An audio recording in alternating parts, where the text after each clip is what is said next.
done to God. Just like Jesus Christ came to sacrifice his life for us. So he became the sheep, or the items being used or being burned on fire to God. So his death on the cross signifies that kind of sacrifice, you know. And so, as I was saying, that if such a sacrifice is made, that sacrifice is not retrievable.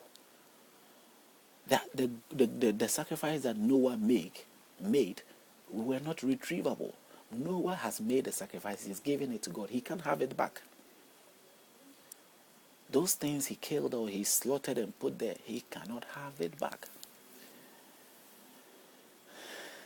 So the sacrifice that is made that the human sacrifice that was made through Christ cannot be retrieved back.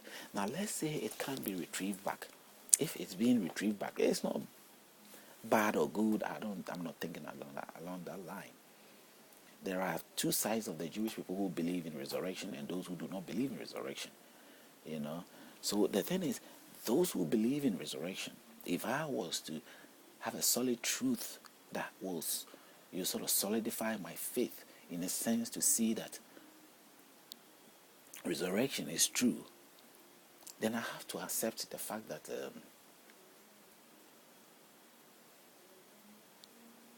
if one resurrects, that person's work of sacrifice to my life has been done for that period, and I have to be careful that I do not do it again. So resurrection in so many ways can reveal to us, to show us the limitations, to understand where we stand with God.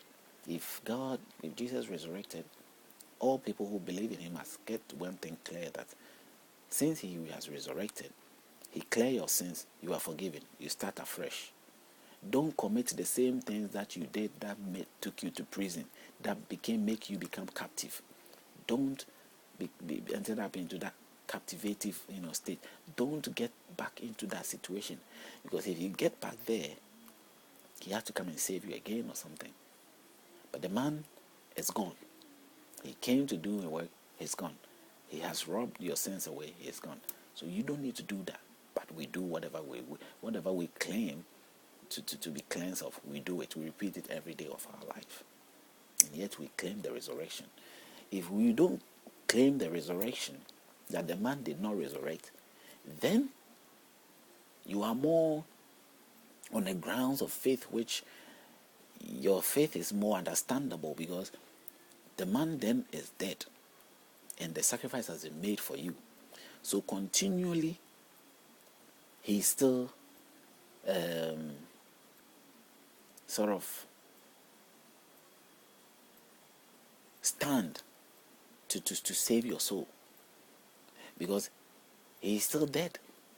He's gone to the grave. The sacrifice has been made once, and God has taken him as the sacrifice. God has taken his life. God has, and that means everything is paid for. So in every sense, he's not resurrected. He could not. It's not the man has lost his life, because a life in the Bible is teaching, a book that a life is used to pay for a life. That is the matching comparable, or let's say the best relative punishment. If you want to punish somebody who kills somebody, that person also had to be killed. So if we have committed death and so many sins, and the sins that we have committed, the only thing that can pay for is a human life, because we've taken life, then that is why it becomes necessary for us to see that the death of him, the life that was taken, was to place all our, so at the end of the day, he is dead, and those who believe along this line that he is dead, then their sins has been paid for. But if you believe that he resurrected, which the Christians make noise a lot about resurrection, then what on earth are they so happy about, knowing that they are still corrupted, they are still doing all kinds of nasty things that he sacrificed his life for? Why would they rejoice? What is the jubilation about? Because when we look at this sacrifice here that Noah did, Noah was no way is going to get that sacrifice back. And that sacrifice was solid, was accepted by God, and that's it. Not even Cain's sacrifice or Abel's sacrifice will come back. Sacrifice is made once. Those things, you don't get it back. The things that you use to make sacrifice, you don't get it back. If you use human beings to make a sacrifice, you don't get those human beings back. I think I've made my point there. When we read through 21, and the Lord smiled, a soothing aroma. That is when he made the offering, the altar. He smiled with a soothing aroma. Then the Lord said in his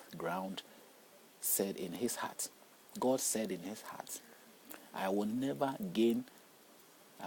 again cause the ground for man's sake, although the imagination of man's heart is evil from his youth, nor will I again destroy every living thing as I have done.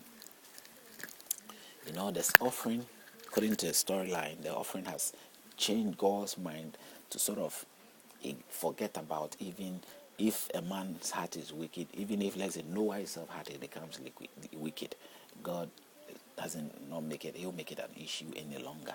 You know, he just regret for what he did.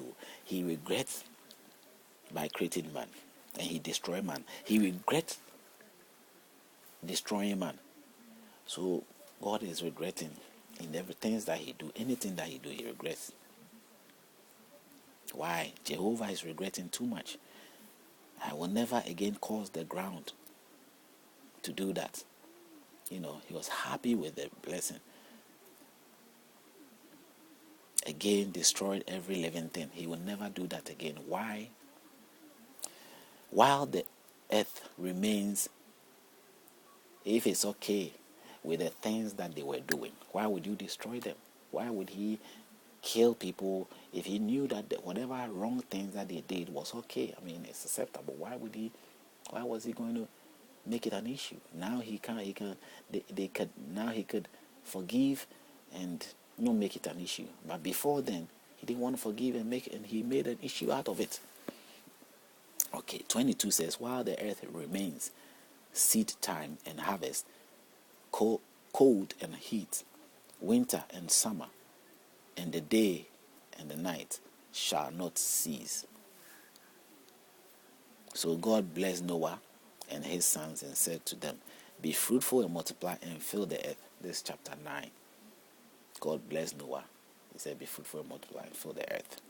And the fear of you and dread of you shall be on every beast of the earth, on every bird of the air, on all the man's authority. They are given into you. That's verse 3. Every moving thing that lives shall be food for you.